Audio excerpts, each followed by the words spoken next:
Welcome. Let's solve Leetcode 2185, counting words with a given prefix. Let's make this bigger so we can read this. You're given an array of strings, words, and a string pref.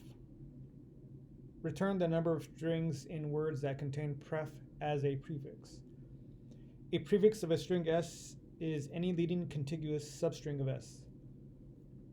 Okay, let's go over this first example.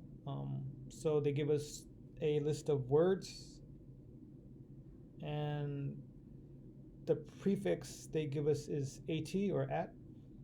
And of the 4 words provided in the words list, only 2 of them start with or have at as a prefix. Hence, the expected return result is 2. And for the second example, the list of words are Leetcode, win, loops, and success. The preference is code. Of the 4 words provided in the words list, 0 of them have pref as a prefix or code as a prefix. Okay, I think that's straightforward. There are many ways to do this. I think I'm just going to go with the easiest way, using the string functions provided by Python. I think this may be similar to, well, maybe one of the other ones that we did previously. In any case, let's just get started. I don't think there's much to go over other than just coding this up.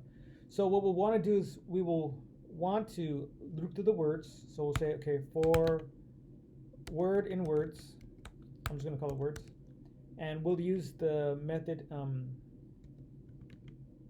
starts with. So if w.startswith starts with prefix. And so one approach is to maybe put a 1 here.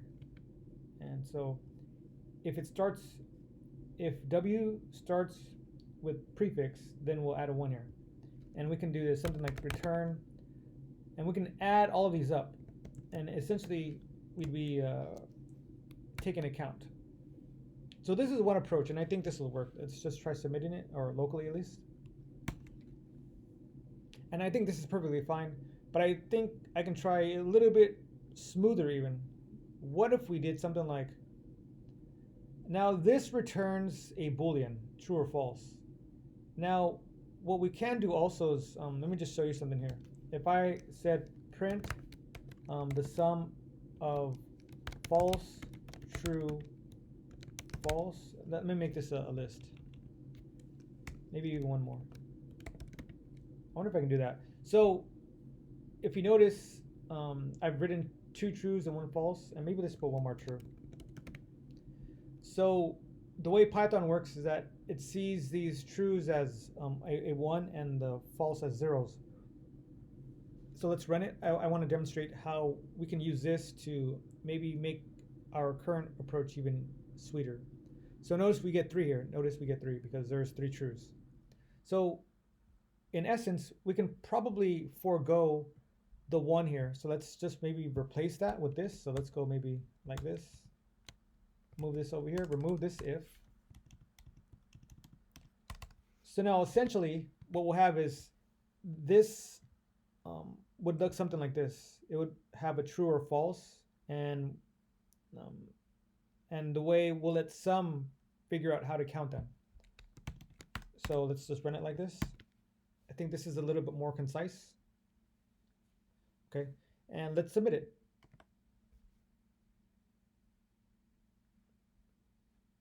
Okay, it looks very, very good. Now I know there are far more advanced approaches for solving this problem.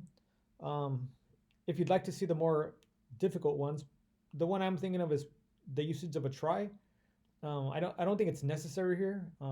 I try to use the most direct approach when necessary, and as you can see, we're already at 100%.